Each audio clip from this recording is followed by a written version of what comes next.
Hello दोस्तों, आप सभी का स्वागत है आपका अपना चैनल S9K7 एजुकेशन में।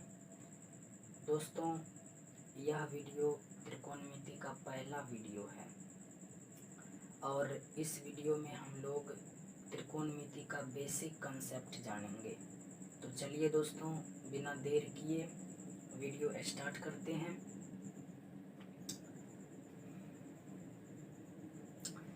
अगर दोस्तों आपसे कोई पूछे त्रिकोणमिति से आप क्या समझते हो, तो आपको बोलना है त्रिकोणमिति गणित की वह शाखा है जिसमें त्रिभुज की भुजाओं तथा कोणों के बीच के संबंध का अध्ययन किया जाता है। फिर अगर दोस्तों आपसे कोई पूछे समकोण त्रिभुज किसे कहते हैं, तो आपको बताना है वैसा त्रिभुज जिसका कोई भी एक कोण 90 डिग्री हो उसे समकोण त्रिभुज कहते हैं।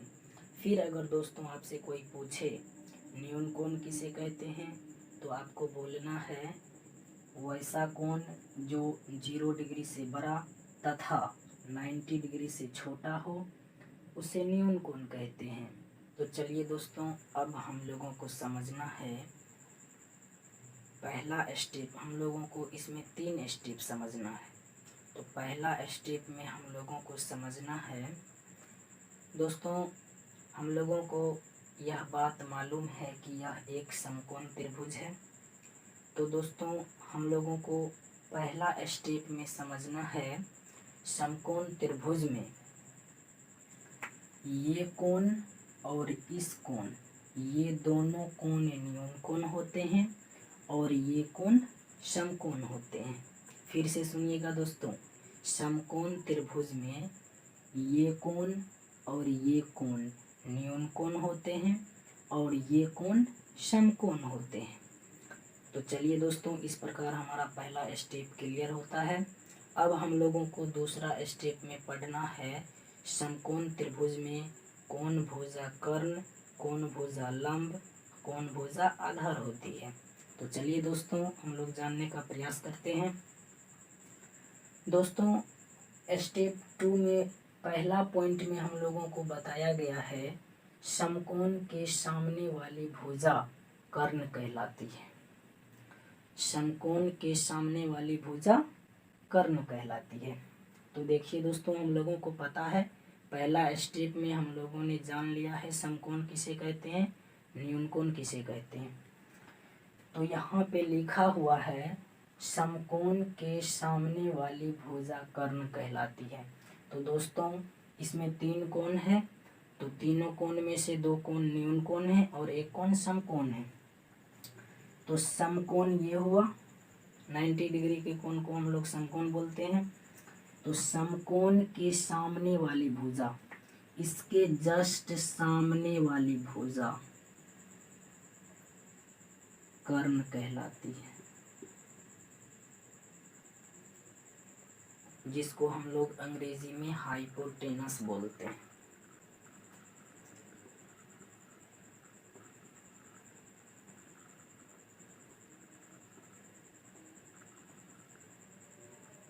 हाइपोटेनस। और इसको हम लोग किससे सूचित करेंगे, H से, कैपिटल H से। ठीक है दोस्तों, हम लोगों ने स्टेप 2 का पॉइंट नंबर 1 समझ लिया। अब आइए स्टेप 2 के पॉइंट नंबर 2 में। पॉइंट नंबर 2 में लिखा हुआ है दोस्तों, समकोण त्रिभुज में कर्ण सबसे लंबी भुजा होती है। अगर आपसे कोई पूछे समकोण त्रिभुज में कर्ण, लंब और आधार में सबसे लंबी भुजा कौन होती है, तो आपको बताना है कर्ण समकोण त्रिभुज में सबसे लंबी भुजा होती है। फिर आइए दोस्तों, हम लोग स्टेप 2 के तीसरा पॉइंट देखते हैं। तीसरा पॉइंट में लिखा हुआ है न्यून कोण के अनुसार लंब एवं आधार बदलती रहती है। तो हम लोगों ने जान लिया दोस्तों समकोण त्रिभुज में न्यून कोण कौन होता है। तो समकोण त्रिभुज में ये कोण और ये कोण न्यून कोण होते हैं। तो न्यून कोण के अनुसार समकोण त्रिभुज में लंब और आधार हमेशा बदलते रहते हैं। कैसे बदलते हैं, तो चलिए दोस्तों इसको हम लोग समझने का प्रयास करते हैं। दोस्तों अगर हम इस न्यून कोण की बात करेंगे तो इसके सामने वाली भुजा अगर दोस्तों हम इस न्यून कोण की बात करेंगे तो इसके सामने वाली भुजा लंब होगी, जिसको हम लोग अंग्रेजी में परपेंडिकुलर बोलते हैं।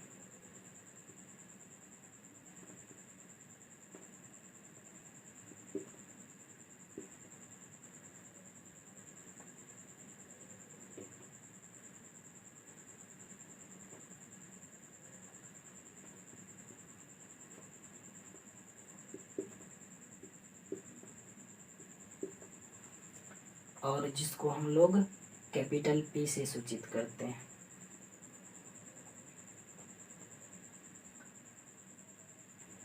अगर हम दोस्तों इस न्यून कोण की बात करेंगे तो इसके सामने वाली भुजा लंब होगी, समकोण के सामने वाली भुजा कर्ण होती है। कर्ण कभी बदलती नहीं है, कर्ण हमेशा फिक्स रहती है और कर्ण सभी भुजा से लंबी भुजा होती है।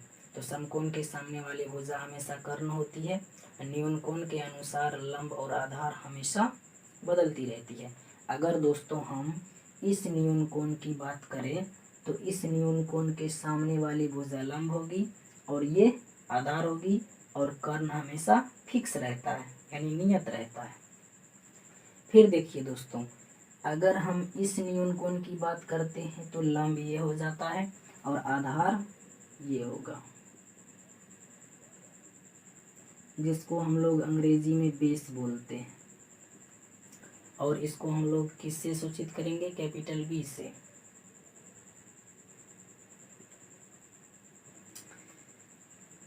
इतना बात समझ गए दोस्तों। अब आगे देखिए, इस न्यून कोण की हम बात किए तो लंब ये हो गया।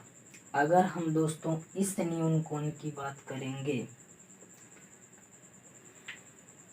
इस न्यून कोण की बात करेंगे, अगर हम दोस्तों इस न्यून कोण की बात करेंगे तो इसके सामने वाली भुजा लंब होगी, इसके सामने वाली भुजा लंब होगी और ये भुजा आधार होगी।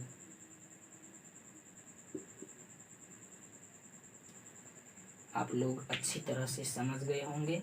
समकोण के सामने वाली भुजा कर्ण होती है और कर्ण हमेशा सभी भुजा से लंबी भुजा होती है। न्यून कोण के अनुसार समकोण त्रिभुज में लंब और आधार हमेशा बदलती रहती है।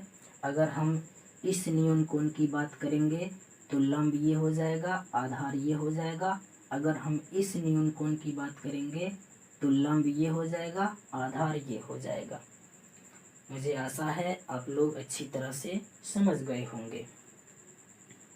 चलिए दोस्तों अब हम लोगों को स्टेप 3 में समझना है किसी त्रिभुज के कोण को किस किस तरह हम लोग लिख सकते हैं। तो चलिए दोस्तों हम लोग समझने का प्रयास करते हैं। तो सबसे पहले समझिए दोस्तों कोण। कोण जिसको हम लोग अंग्रेजी में एंगल बोलते हैं।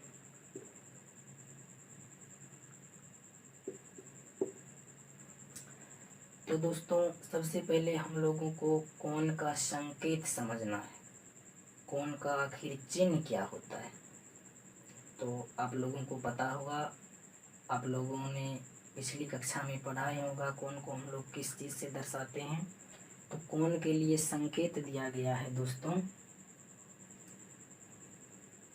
ये, इसको हम लोग कोण का संकेत मानते हैं यानी कोण का चिन्ह है।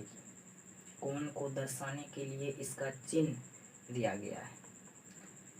तो चलिए दोस्तों यहाँ पे हमने दो समकोण त्रिभुज लिया है। इस समकोण त्रिभुज में हम लोगों को यदि कोई कोण दर्शाना हो तो किस किस तरह हम लोग उस कोण को लिख सकते हैं।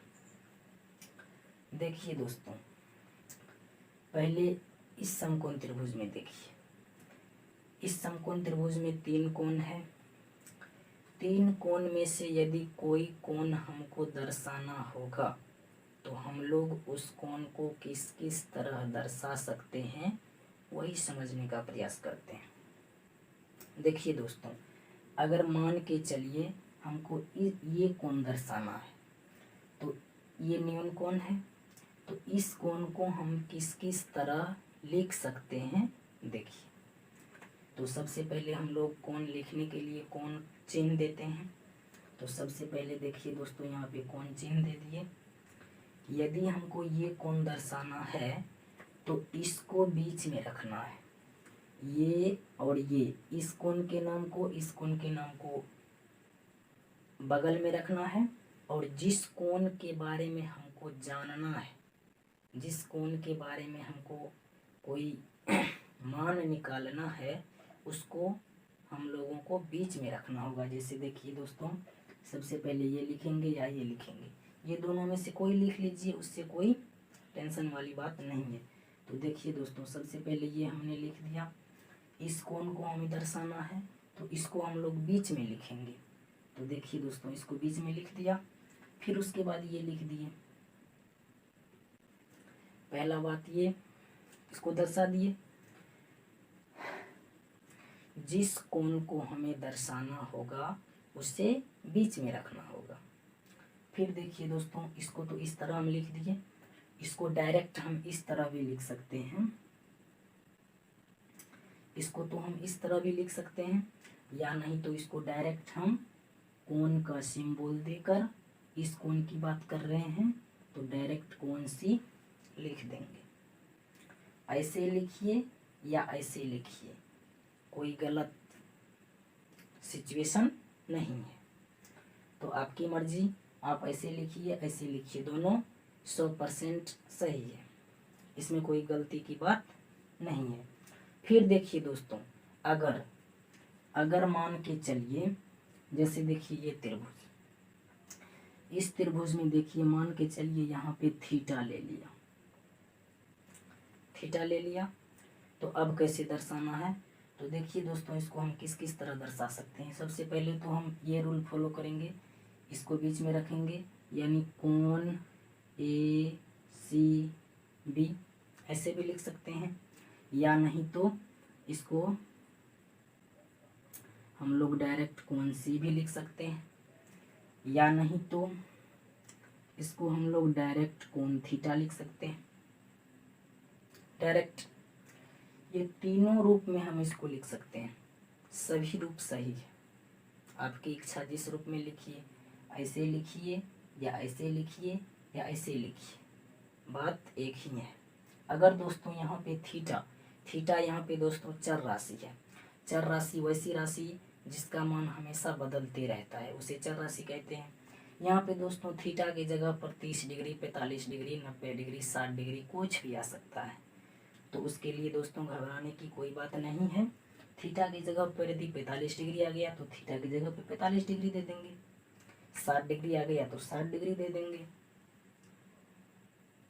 तो हमें आशा है आप लोग कोण दर्शाने के लिए अच्छी तरह से सीख गए होंगे। तो चलिए दोस्तों, हम लोगों का स्टेप 1, स्टेप 2, स्टेप 3 पूर्ण हुआ। दोस्तों, अब हम लोगों को आगे समझना है त्रिकोणमितीय अनुपात। आगे क्या समझना है हम लोगों को? त्रिकोणमितीय अनुपात, जिसको हम लोग अंग्रेजी में ट्रिगोनोमेट्रिक रेशियो के नाम से जानते हैं। देखिए दोस्तों, त्रिकोणमिति में हम लोगों को 6 त्रिकोणमितीय अनुपात पढ़ना है, जो आपके सामने बोर्ड पे दिख रहा होगा। तो चलिए दोस्तों, इसको समझने का प्रयास करते हैं। देखिए दोस्तों, त्रिकोणमिति में SINE के लिए संक्षिप्त रूप SIN लिया गया, जिसको हम लोग साइन के नाम से जानते हैं।